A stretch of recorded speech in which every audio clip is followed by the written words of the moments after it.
Well, alright, so I'm going to give some 2018 midterm predictions here. The midterms, I'm making this video, it's a Friday. I might upload it later, like Saturday or I don't know, but so the midterms are in a few days here. So I'm just going to give my predictions of what's going to happen. So we have the Senate race. We have a couple interesting races. We have Ted Cruz versus beta male O'Rourke.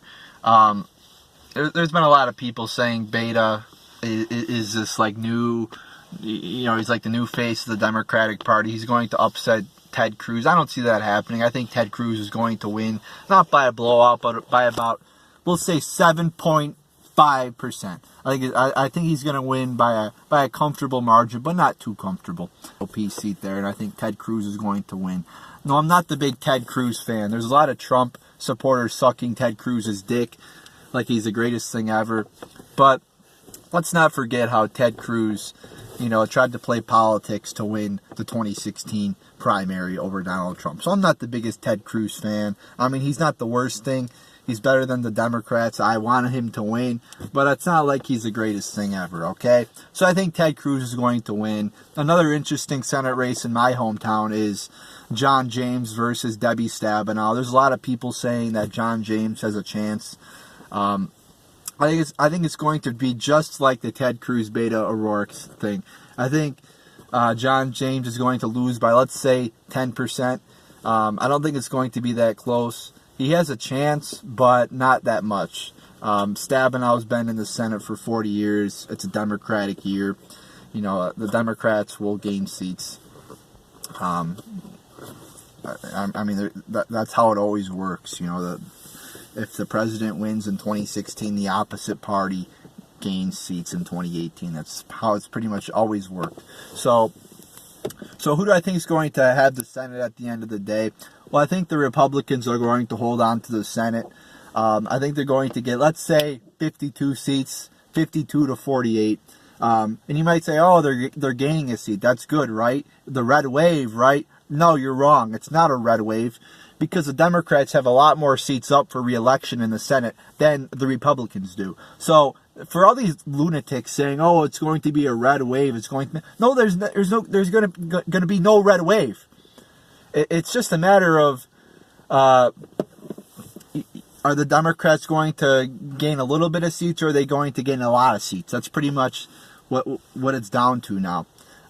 So while the Republicans will probably gain a seat or two in the Senate, that's not really that good because, like I said, the Republicans have a lot more seats up than the Democrats. So what's going to happen in the House of Representatives? This, I guess, is a little bit more harder to predict since there's 435 or 38 seats up for. They're all up for re-election every 2 years. And I'm no expert here. It's not like I went through every single race and figured everything out. I mean, but I'm just giving my thoughts here. There's just some fun predictions here. So I think the Democrats are going to retake the House here. I don't think it's going to be by a big margin, but I think it's going to be a margin of, let's say, 12 seats. It's just it's looking in the Democrats' favor. Everything's looking in the Democrats' favor. They got.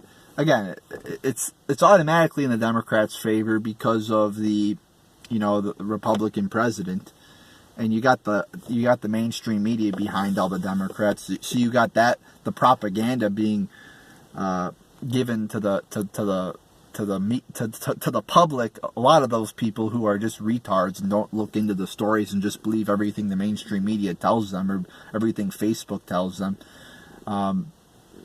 So those are my predictions there. I really hope the Republicans do good. But I'm not too excited over it because, even if the Republicans have a good, let's say a miracle happens and they remain in control of both the House and the Senate, which is unlikely. It's not like I'm going to be too ecstatic because the Republicans are mostly establishment Republicans. There are a lot of those Republicans who are not for Trump, and therefore Trump's agenda doesn't get through. Let me give you an example. Trump ran on building the wall. That was one of his top campaign promises. And he wants to build the wall. The problem is Congress doesn't want to build the wall. Because Republicans really don't want to keep the border secure, do they? No, they don't. If they did, they would put a physical barrier on our border, but no. And if we couldn't get the wall in 2 years with a Republican Senate and a Republican House of Representatives, we're not going to get it in the next 6 years. So you could forget about the wall, people. Thanks, Republicans. Good job. Round of applause. Why would I want you in office? I don't. It's like I want real Republicans. I want real conservatives in office. Not these fake conservatives like Paul Rhino and Mr. Turkey Man Mitch McConnell. I don't want those Republicans. I want people like, Rand Paul. And for everybody, again, saying Ted Cruz, everybody loves Ted Cruz now because he decided to back Trump. Why did he decide to back Trump? One, because he won. Ted Cruz did not back Trump before he won because he thought he was going to lose. And number two, his seat is up for re-election this year. So obviously he's going to back Trump to try to get votes to win his Senate seat back. So, when you see a politician doing stuff like that, just remember, it's all about politics. It's all about getting reelected. It's all about,